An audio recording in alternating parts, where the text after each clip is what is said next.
Howdy everybody in YouTube land. So I have some footage that I'm going to put into this video that I had to cut from part 1 because part 1 just got so long that it just became unbearable. If I remember, it was like what, an hour and 30 minutes or something. So there's some footage that I am carrying over into this one because this is the original 300 425 board that I was having problems with originally. And there's something that I learned that I need to talk about, and it's something that's important, and that is this processor. If this processor, you'll see that footage here in a minute, but this processor is not quite the right one. So another order from UT Source later, we should be able to change that. Well, I just couldn't help myself. I got to test the theory. I got the ROM card in there. I put one of the original capacitors back in there because I'd done threw them all away, and I tacked on a couple more on top of the ones that are already there. I'm not expecting much, because this thing hasn't worked all the time. I also restored the oscillator and the resistor. I lost the resistor somehow, so I restored the resistor, the oscillator, and made the jumper changes that were on the other board that had the 486 originally. So I'm hoping something happens here. I'm not expecting anything at all. This is probably just not going to work. Yeah, I'm not. Whoa! Holy crap. Wow. Wow. You've got to be kidding me. This board is posting now. Holy shit. And it's got the 486 chip in there that I put in there. Wow. Yeah, that's insane. And the line went away too, I noticed. This is the same screen. Oh, well that's unusual. I got no contrast activity. Okay. Reset.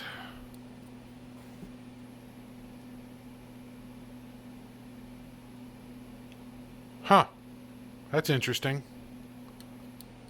It's not doing anything now. Wow. Okay, so, alright. Yeah, there's something still wrong with his board. Because it would come up again. It came up one time and that was it. Huh. It's interesting. Well, hold on. Let me pull the power. This thing has just been one nightmare after another. Alright. Let it drain off for a second here. And then we're going to plug the power back into it. So we got current draw. Still nothing on screen. And then let's hit the reset button back here. It's drawing more current now. Chips are getting warm, but nothing. Alright. Yeah, there's something wrong with this board. Oh man, I thought I had it too. Like the low ESR capacitors. Man, I thought I had it. You know what? Hold on a minute. I know this might sound stupid, but let's discharge these super caps.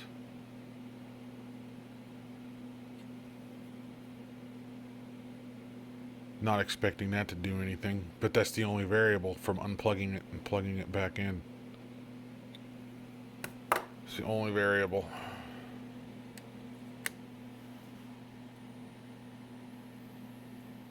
Interesting. Now it came back up again. Let's hit the reset. Will it come back? Nope. That is interesting. It boots one time, but it won't boot again until these caps are discharged. I wonder if there's enough differences in this motherboard to not allow the 486 chip to come fully online. I don't know, that's odd. Unless this is damaged again. I don't know, that's weird. But that's interesting to me. Now I'm going to have to investigate that further, but that's more than what I can do in one video. So, moving on to the next thing. So here is what I've been able to figure out so far. The original 1.0 ROM that came with the 300 will post on first startup with a 301 and a 306 error on top of the 240 error. 240 is common. CMOS settings reset. 301 is a keyboard error. Well, there's no keyboard plugged into it. But 306 is a keyboard controller error, which is slightly concerning. Also, if we try another ROM card that's slightly newer, we only get a gray screen and nothing else. So it's unable to initialize something. Okay, so we're getting a 306 error, which means the keyboard controller is not responding. One of these two chips has the 8041 key or 8042 keyboard controller. Which one? Who knows? So what I've done is I've swapped this one out from the one that came off the other board. I took both VLSIs off. We know the main VLSI is bad on this board. It just is, because the reset line does not toggle to the CPU. And that comes from this VLSI on one of these pins on this side. So I know that one's bad, but I removed it anyways. So what I did was this Southbridge style VLSI, I'm assuming that's what it is. This is the one from this board. So I swapped them out and the problem remains the same.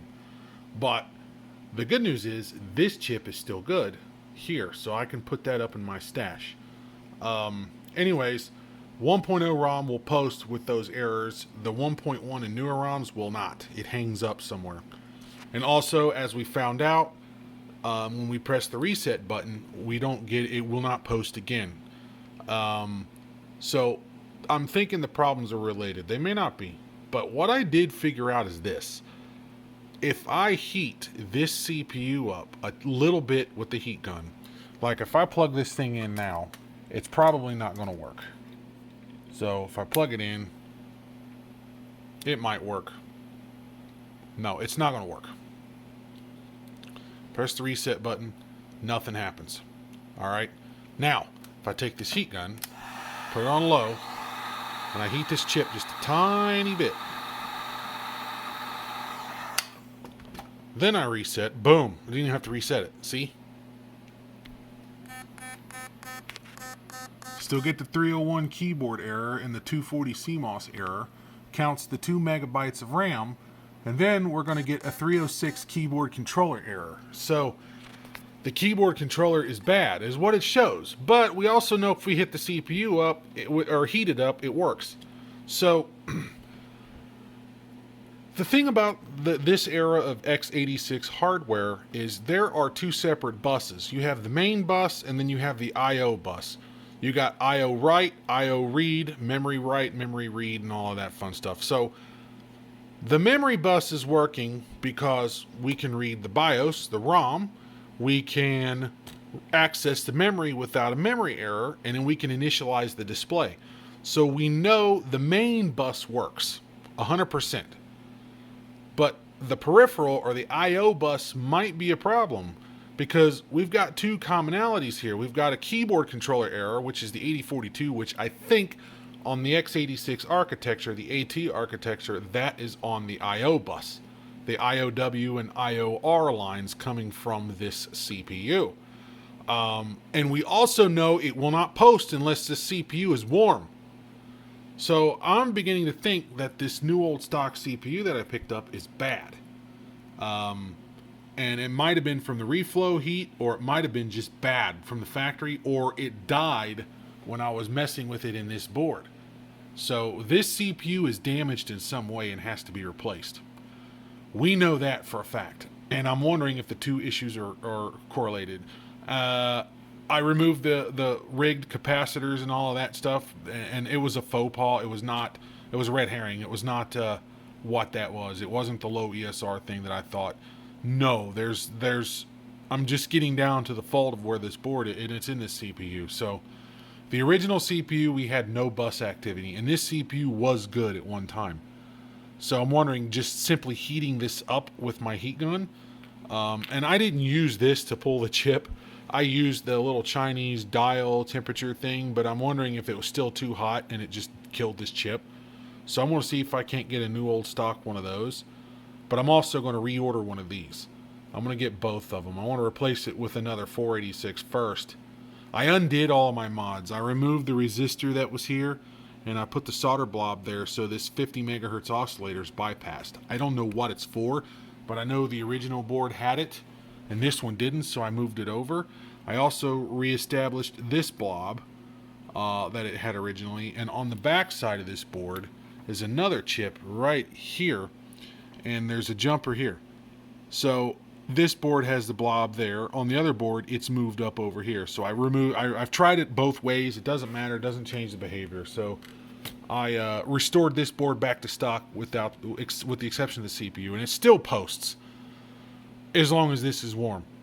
And the newer ROMs won't post at all. And I think, I'm just guessing, but I'm thinking the newer ROMs are trying to initialize something originally on the I/O bus, and it's failing.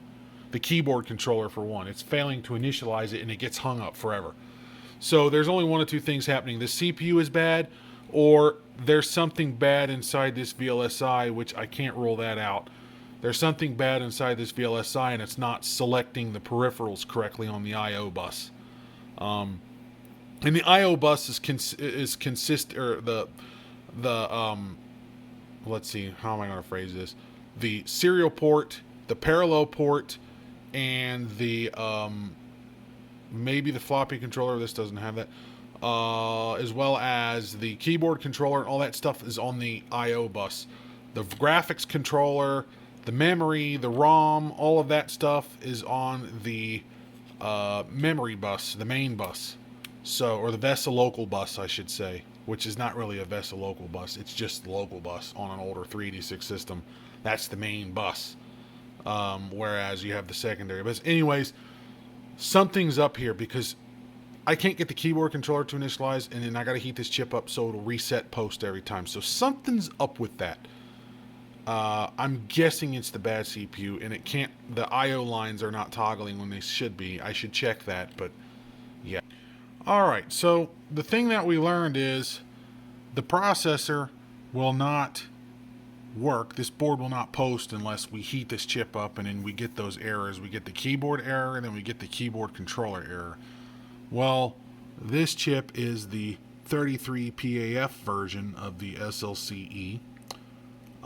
So I did some Googling and come to find out that this is the new part that I ordered. I had to order this specifically from China, from the typical supply chain parts regurgitation warehouses of, Hong Kong's street corner. Anyways, so this one, the replacement that I ordered, is the V series, and that's the speed 2.5. And this board was originally a 2.5 anyway, so this is a 33 megahertz part, this is a 25 megahertz part. But notice the V. The V is important. V means this is a low voltage chip. This board runs at 3.3 volts. Same with the processor. Well, the non-V part is a 5 volt processor. So what we're going to do is this is my final try here. If this doesn't work, then I'm kind of out of options. It's been a fiasco from the beginning if you've watched the last video, and if you haven't, I recommend you do so, even if you have to skim through it. It starts off with the 425, and there was a problem with the 425, so then we bought a 300 to see if we can't make the two to make one, and then we ended up screwing up the 300, and then I bought a third one, or a second one, which would be the third one, which turns out to be an Omnibook 530, which is not compatible with either of the two, so we finished the video with the 530. But that still leaves these other two machines. And one of these machines is definitely going to be a parts machine because of the LCD being bad. So we already know that.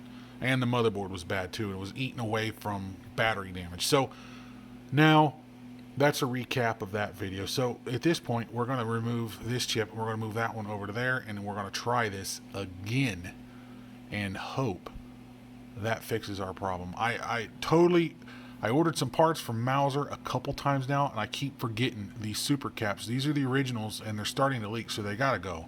It'll work for testing, but ultimately they have to be replaced. So I still have to reorder those. But in the meantime, let's get this part switched out, and then we're going to see what happens. I got the chip swapped, and I'm waiting for it to cool down. Here's the old one. It's still quite warm. I got the new one in. Unfortunately, However, whoever handled this chip before me kind of messed it up because the pins are splayed out a little bit on this corner and they're splayed out a little bit on this corner. So I tried to straighten them out manually before I mounted it. And then I had to take the soldering iron over here and carefully work at it. I got to make sure there are no bridges. Yeah, it's not the cleanest repair in the world, but it's better than what I had. Hopefully it works, but it's still very hot. It's still very hot and very much needs to cool down. So, we're going to do that, and I'll bring you back in a minute and we're going to test it. Alright, it should be cooled down enough. Yep, I can keep my hand on it without it burning the crap out of me. I did grab my jeweler's magnifying lens and my flashlight so I can see and double check all this because let's face it, I'm in my mid-30s. My eyesight is starting to go. It's not as good as it used to be, that's for sure, but it's still pretty good. However, even with that said, you can never tell if one of these connections actually didn't bond or not easily, and that's why I got this thing, because I just worked on a 486 AST motherboard. I didn't do any video footage of it. I wish I did, but I thought it was going to be a quick fix and it wasn't. I'll save that for another video, but now it's time to test this thing. So let's see, this is version 1.0, which is the oldest one. We'll slide you in here without destroying anything. There we go. Get the LCD hooked up here.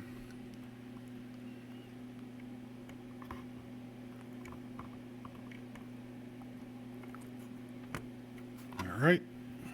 Now, I have not tested this yet, so we do not know what it's going to do. You're going to see it live. Well, not live, but you're going to see it recorded in real time. Well, we got something here.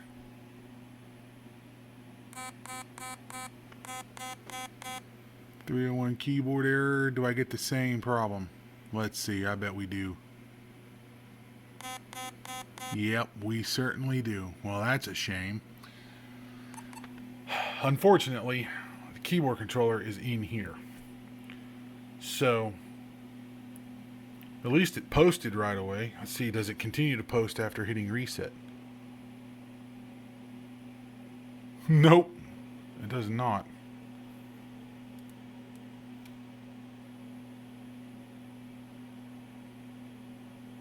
Yeah, so, okay, well, one or two possibilities here. This chip has been damaged from heating it and reflowing things, which is entirely possible. Or this is a fake. I mean, it doesn't look like it's a fake. Oh wow, that thing's getting roasting hot. It could very well be a fake. Pushing on it a little bit, see if that helps. No, that could very well be a fake. Oh, let me cut power.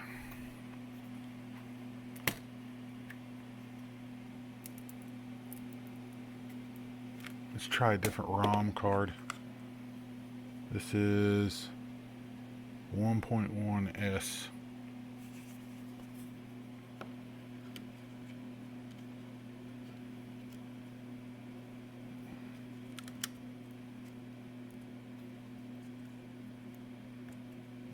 Can I get it in there? Yep, there we go. Alright, let's see what happens.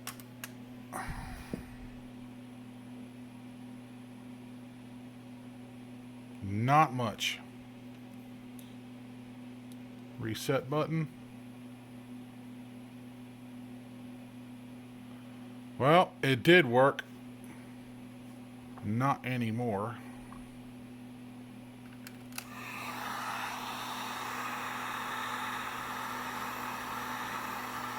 See if it does the same thing the other one did.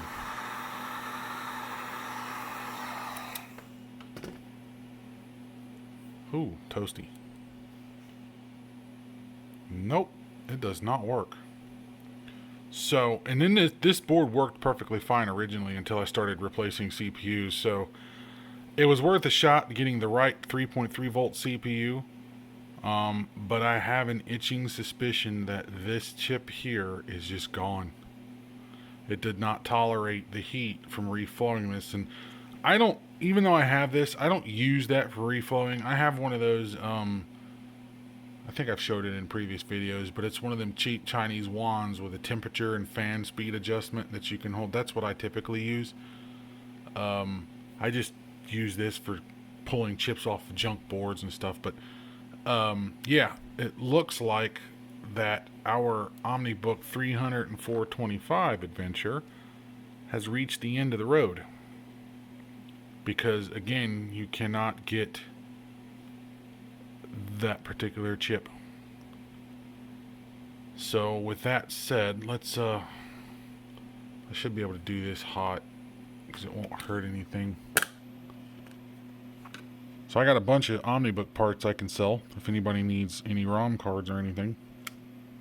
Because I can't do anything with these. They're junk. Oh, come on. Oh, well, that's nice. Let me pause the video. Alright.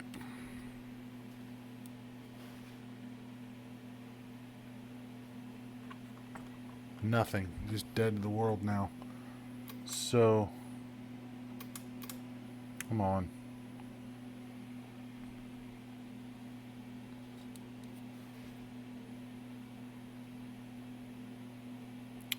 Well,